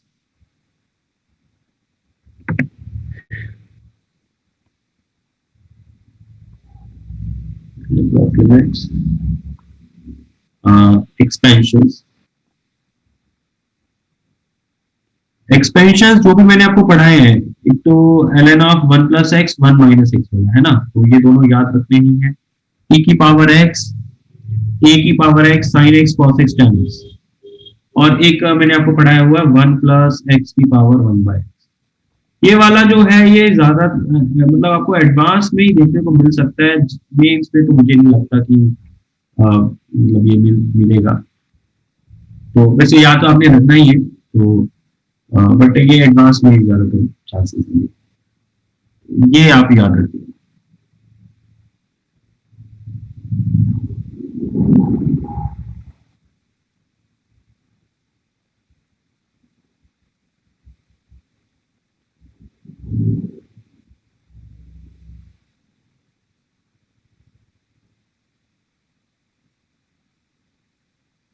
Okay, expansions के ऊपर कुछ क्वेश्चन भी करे हुए हैं। फिर उसके बाद अलजेब्रिक लिमिट्स का टॉपिक हम लोगों ने स्टार्ट किया था। अलजेब्रिक लिमिट्स में डायरेक्ट मेथड भी वैल्यू सीधा सीधा पुट करके आंसर निकाल लो, फैक्टराइजेशन मेथड, रैशनलाइजेशन मेथड, और एक स्टैंडर्ड फंक्शन जिसमें 1 + x की पावर n। तो ये हम लोग बाइनोमियल पढ़ते हैं लेकिन इसका एप्लीकेशन यहाँ पे भी होता है, तो बेटा इसको डेफिनेटली याद रखना है। ये वाला एक्सपेंशन आप नहीं भूल सकते, और इसके लिए कंडीशन है mod x सबका 1 से छोटा होना चाहिए। एक्सपेंशन लगता कब है? जब एक टर्म 1 हो, दूसरा कोई एक ऐसी वैल्यू जो कि -1 से 1 के बीच में हो, तब ये एक्सपेंशन लगता है। ये कंडीशन पता होनी चाहिए और एक्सपेंशन का फॉर्मूला आपको पता होना चाहिए, और इसके बेसिस पे जो रिजल्ट हम लोग पढ़ते हैं तो ये भी आप लोग याद रखेंगे, क्योंकि हर बार आपको ये एक्सपेंशन लगा के इस टाइप के क्वेश्चंस को सॉल्व नहीं करना है। अगर आप इसको करने जाएंगे ये फॉर्मूला लगा के तो लंबा ही पड़ेगा। इट्स बेटर कि भाई इसके तो हमने जो रिजल्ट्स पढ़े हुए हैं इनको आप डायरेक्टली याद रखें। और इनफाइनाइट वाले लिमिट्स, तो इनफाइनाइट वाले में हमने क्या पढ़ा हुआ,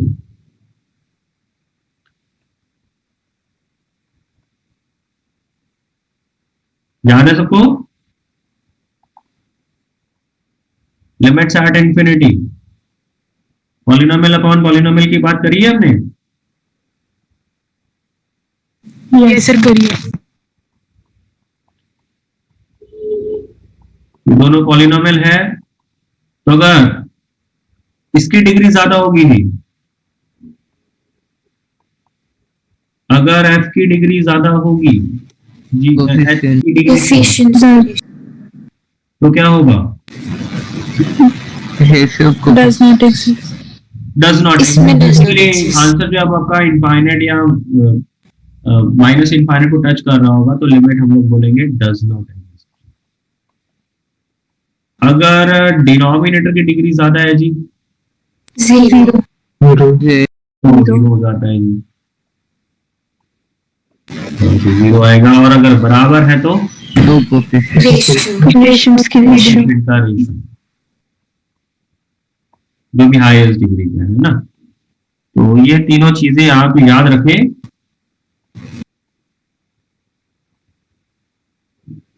जो भी लिमिट्स एट इंफिनिटी की बात आती है तो सबसे ज्यादा ये यूज होता है। आपको भी पता होना चाहिए किसकी डिग्री ज्यादा है किसकी डिग्री कम है, ठीक है।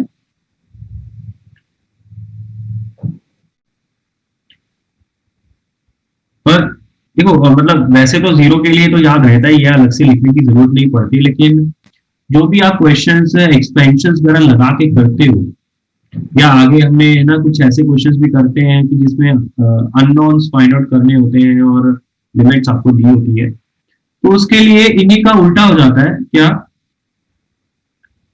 कि अगर gx equals to fx upon hx है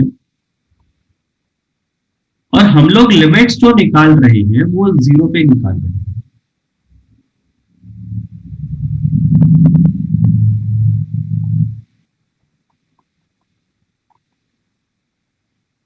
तो अब यहां पे इस केस में अगर f की डिग्री ज्यादा होगी h से तो क्या होगा? आंसर जीरो हो जाएगा। जैसे कि एक्स क्यूब, नहीं मैं कुछ गलत सोचा,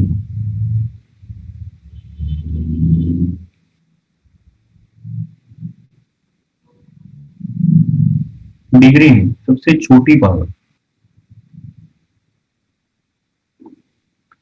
स्मॉलेस्ट पावर बेसिकली कहने की होगी।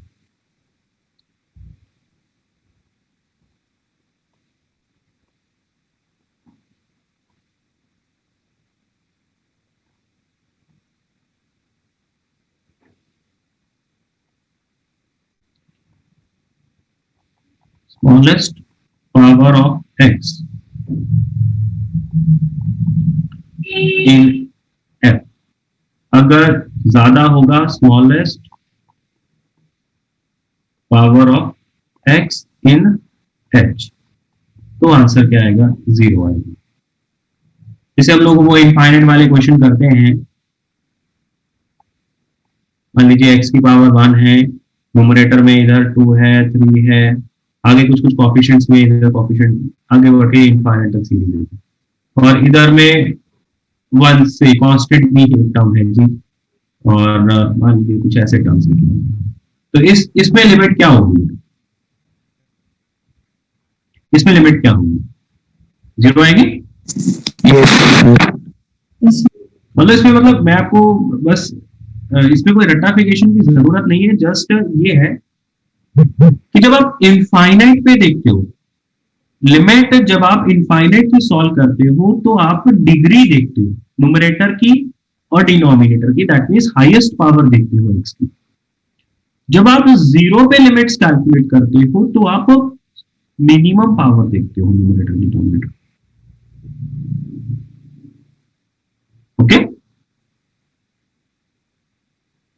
समझ में आई?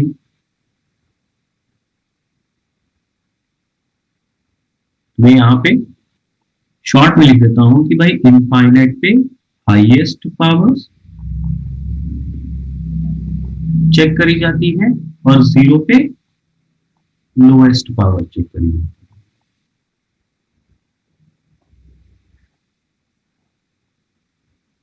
याद रहेगा? तो अगर न्यूमरेटर की जो लोएस्ट पावर है वो ज्यादा है तो फिर आंसर 0 आ जाएगा। अगर डिनोमिनेटर की ज्यादा है जी लोएस्ट पावर,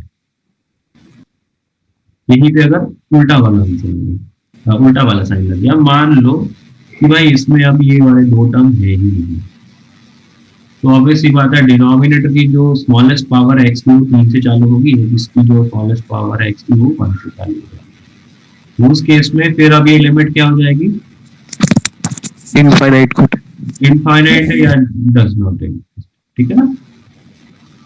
यस सर। और अगर बराबर होगा रेशियो, अगर बराबर होगा तो कोएफिशिएंट्स का रेशियो, कांस्टेंट टर्म्स का रेशियो। आंसर क्या होगा? रेशियो ऑफ कांस्टेंट टर्म्स, ठीक है? हाँ जी, समझ में आया कि नहीं आया? जब इनफाइनाइट पे लिमिट चेक करते हैं तो हाईएस्ट पावर लिखते हैं, उनके रिस्पेक्ट में आंसर बोले जाते हैं। जब 0 पे लिमिट निकालते हैं तो लोएस्ट पावर चेक करी जाती है।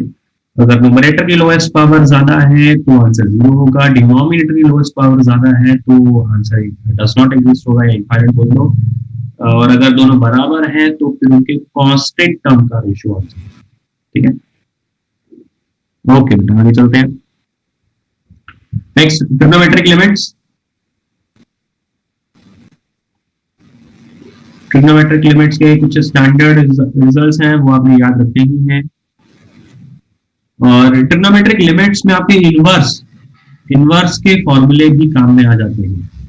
तो इनवर्स के जैसे है ना, जब मैंने आपको आईटीएफ पढ़ाया था तब भी मैंने आपको बोला था कुछ जो मेन प्रॉपर्टीज है आपको वो तो याद रखनी पड़ेगी, वो उस चैप्टर में भी काम में आएंगी और वो लिमिट्स में या आगे भी जो चैप्टर्स आप पढ़ते हैं उनमें भी काम में आएंगे। जैसे वो 2 tan इनवर्स x है, वो साइन इनवर्स में या उसे कॉस इनवर्स में कैसे लिखा जाता है, तो वो सिर्फ उस चैप्टर के लिए काम में नहीं आता, वो आगे भी काम में आता है। तो जो मैंने आपको बोला है कि भाई ये ज्यादा इंपॉर्टेंट है तो उनको आपको एनी हाउ याद रखना है, वो आगे चैप्टर्स में भी काम में आएगा और वो यहाँ पे भी काम में आएगा, ठीक है? फिर उसके बाद हमने एक्सपोनेंशियल लिमिट्स पढ़ी हैं, लॉगरिथमिक लिमिट्स पढ़ी हैं, उनके कुछ रिजल्ट्स पढ़ेंगे जी, तो वो रिजल्ट्स याद रखने होंगे। एल हॉस्पिटल बताइए आप लोगों को उसकी कंडीशन में 1 की पावर इनफाइनाइट, 0 की पावर इनफाइनाइट, 0 की पावर 0, उनके फॉर्मूले। इसमें अलग से और कुछ भी ऐसा नया नहीं है जिसपे अब मैं ज्यादा स्ट्रेस दे पाऊंगा। बाकी लास्ट में जो हमने लिमिट्स अननोन और सैंडविच थ्योरम,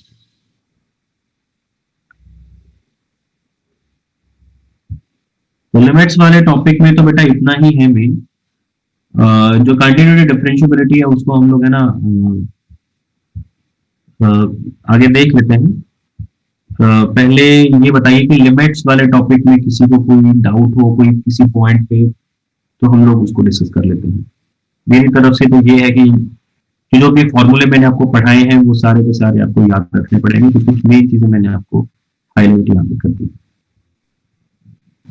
लिमिट्स में सैंडविच थ्योरम पे जो क्वेश्चन होते हैं वो नहीं बोलते होते नहीं है ना, वो तो बेटा क्वेश्चन की प्रैक्टिस ही होगा, क्वेश्चन ही करने पड़ेंगे आपको। और जरूरी नहीं है कि हर बार आप सैंडविच थ्योरम लगाए, कहीं मतलब सैंडविच थ्योरम जो कि है ना सिर्फ और सिर्फ सैंडविच थ्योरम के बेसिस पे ही हो सकते हैं, वैसे क्वेश्चन तो बहुत कम ही होते हैं, कहीं ना कहीं दूसरा और मेथड तो लग जाता है कहीं, ठीक है? बहुत कम क्वेश्चन मिला सैंडविच थ्योरम से होगा।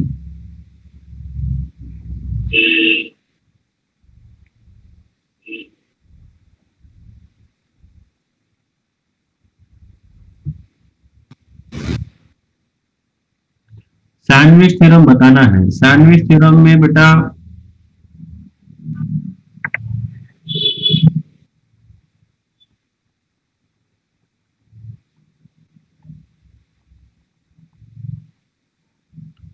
सैंडविच थ्योरम क्या कहता है कि अगर किसी इंटरवल में एफ ऑफ एक्स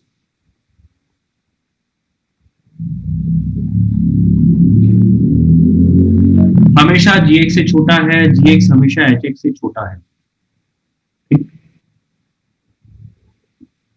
और किसी इनपुट पे, किसी एक इनपुट पे जो fx की लिमिट है और hx की जो लिमिट है वो दोनों बराबर आ गई है, तो यहां से आप क्या कंक्लूजन बताएंगे कि उसी पॉइंट पे अगर मैं gx का लिमिट निकालूं तो ये आंसर भी सेम होगा, जो fx और hx ने लिमिट बताई है वही आंसर होगा। इसको समझने का तरीका क्या ग्राफ से है कि ये जब मैं ये वाला कंडीशन ले रहा हूं तो इस कंडीशन में क्या, मान लो ये वाला मेरा hx फंक्शन है, तो gx वाला फंक्शन कहां पे होगा? तबली gx वाला फंक्शन कहां पे होगा? सर इसके नीचे होगा।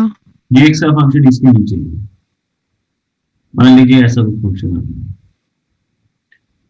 और fx का फंक्शन, उसका ग्राफ अगर बनाएंगे तो सर वो gx के भी नीचे होगा। रीजन समझ में आ रहा है? Yes sir. तो उसको gx के भी नीचे बनाएंगे, ठीक है। अब ऑल द मैंने ये ग्राफ तीनों के तीनों है ना में गैप रखा हुआ है, बट फॉर द टाइमिंग कि अगर hx का ग्राफ सबसे बना लिया गया तो gx का ग्राफ उससे नीचे रहेगा, fx का ग्राफ उससे नीचे रहेगा, right. And just in case अगर मैं अब हमें क्योंकि सेकंड कंडीशन भी तो होल्ड करानी है ना, सेकंड कंडीशन सैंडविच थ्योरम की क्या है? ये पहली कंडीशन है सैंडविच थ्योरम की कि भी fx सबसे छोटा, gx मिडिल में, hx सबसे बड़ा। और सेकंड कंडीशन सैंडविच थ्योरम की क्या है?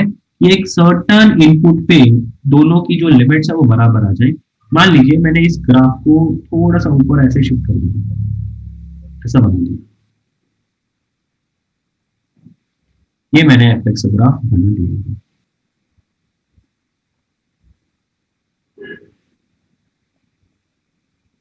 तो अब अगर बेटा मैं gx का ग्राफ बनाऊंगा तो क्या होगा? gx का ग्राफ इन दोनों के बीच में, यस सर, वो इस पॉइंट से पास करेगा। वो इस पॉइंट से पास करेगा। ये बात समझ में आ रही है? Yes sir. क्योंकि अगर वो इस पॉइंट से पास नहीं करेगा तो इसका मतलब या तो पॉइंट से नीचे होगा, तो अगर नीचे होगा तो फिर ये वाली इनइक्वालिटी सही नहीं बैठेगी, और अगर वो इस पॉइंट से ऊपर से जाएगा तो फिर hx gx से बड़ा नहीं हो पाएगा, है ना? Yes sir. तो ये पूरी की पूरी थ्योरी समझ में आ रही है? कंडीशंस क्या है? fx always less than gx, gx always less than hx, and at certain input जो सबसे छोटा फंक्शन है और जो सबसे बड़ा फंक्शन है उनकी लिमिट बराबर आ गई है। जो सबसे छोटा है और जो सबसे बड़ा है उनकी लिमिट बराबर आ गई है, तो फिर बीच वाला जो फंक्शन होगा उसकी लिमिट भी उनके बराबर ही होगी at that point, right? Yes sir. ये इसकी थ्योरी। अब क्वेश्चंस कैसे आते हैं? क्वेश्चंस में मतलब कि जैसे कि ब्रैकेट x है, ब्रैकेट ऑफ 2x, ऐसे करके मैंने ना ये पूछ लिया, मान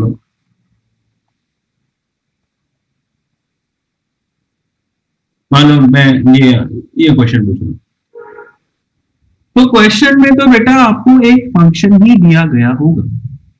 क्वेश्चन में आपको नहीं दिया गया होगा this is fx, this is gx, this is hx, और आप fx और hx को खुद से लिमिट सॉल्व कर रहे हो और फिर उसके हेल्प से आप gx का आंसर दे रहे हो, ऐसा थोड़ी।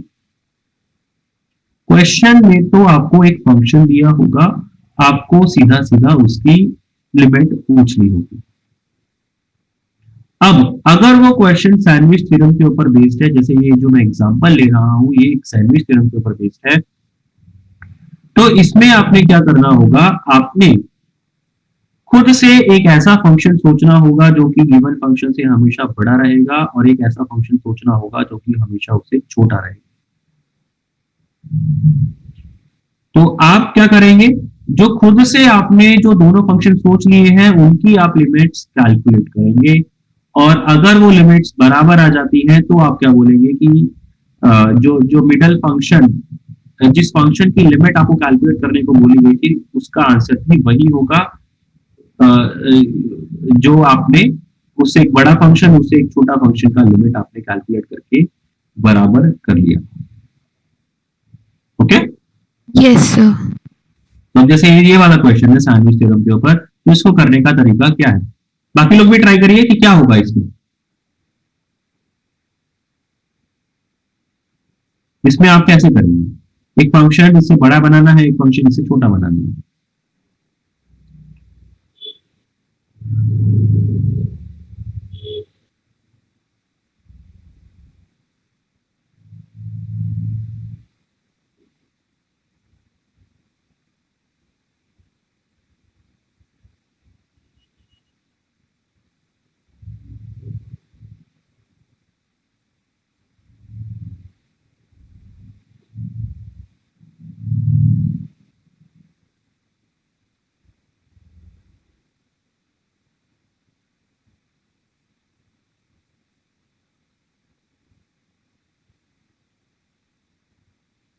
कैसे होगा बेटा, कौन सा फंक्शन इससे हमेशा बड़ा बनाएंगे, कौन सा फंक्शन इससे हमेशा छोटा बनाएंगे।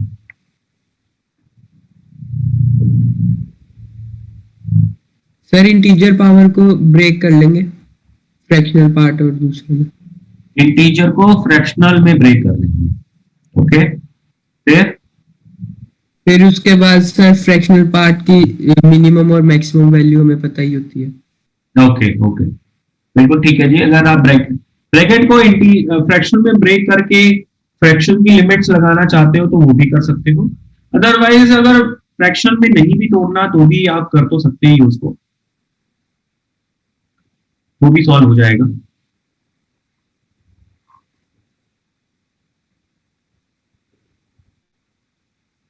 अगर मैं सैंडविच थ्योरम लगाना चाहूं तो मैं क्या बोलूंगा कि ब्रैकेट x जो है हमेशा क्या होगा, x से छोटा और x माइनस 1 से बड़ा, बोलूंगा।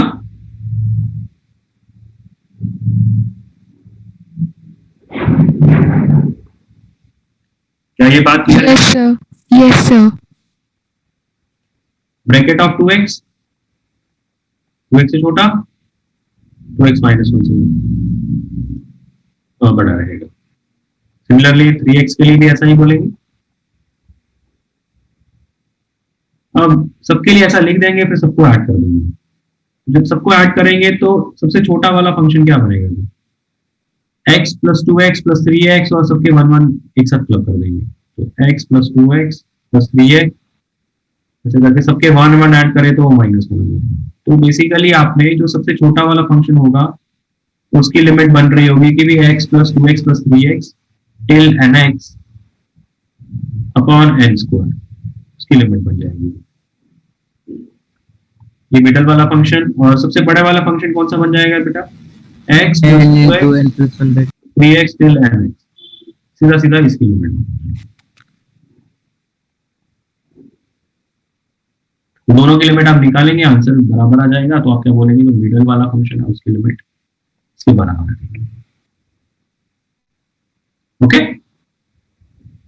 Yes sir.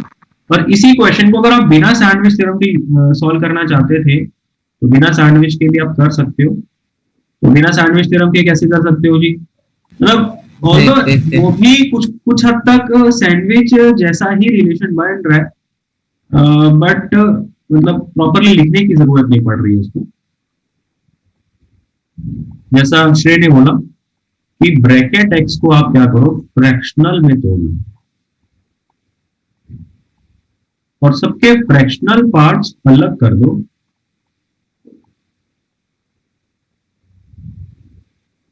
ऐसा लिख लो।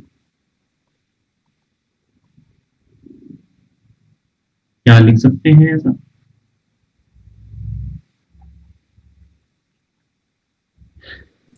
Yes sir, yes sir. अब इसमें दो टर्म बन गए हैं और दोनों की इंडिविजुअल लिमिट एग्जिस्ट कर रही है, इस वजह से मैं दोनों को अलग अलग कर सकता हूँ। ठीक है, अलजेब्रा ऑफ लिमिट्स यहाँ पे अप्लाई हो जाएगा। जो आपका फर्स्ट वाला टर्म है माइनस के पहले वाला जो पूरा का पूरा टर्म है उसकी इंडिविजुअल लिमिट एग्जिस्ट कर जाएगी, आप उसको अलग से सोल्व कर लीजिए। और जो दूसरा टर्म है उसकी भी इंडिविजुअल लिमिट एग्जिस्ट कर जाएगी, तो इसकी आप उसको अलग कर दीजिए। पहले को तो आप सॉल्व कर सकते हो, सिंपल है। दूसरे वाले में आप क्या बोलोगे कि हर एक फ्रैक्शनल पार्ट जो है उसकी मैक्सिमम वैल्यू 1 हो सकती है, 1 से ज्यादा नहीं हो सकती। Yes sir. अगर हमेशा हर एक फ्रैक्शनल पार्ट की वैल्यू मैक्सिमम 1 हो सकती है तो न्यूमरेटर का मैक्सिमम सम कितना हो सकता है? n।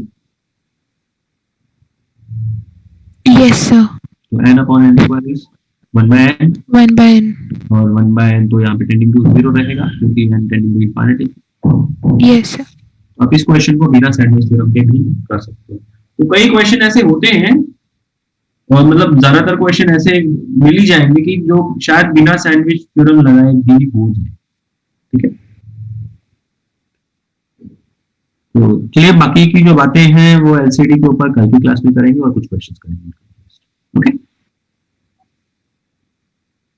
ओके बेटा, थैंक यू।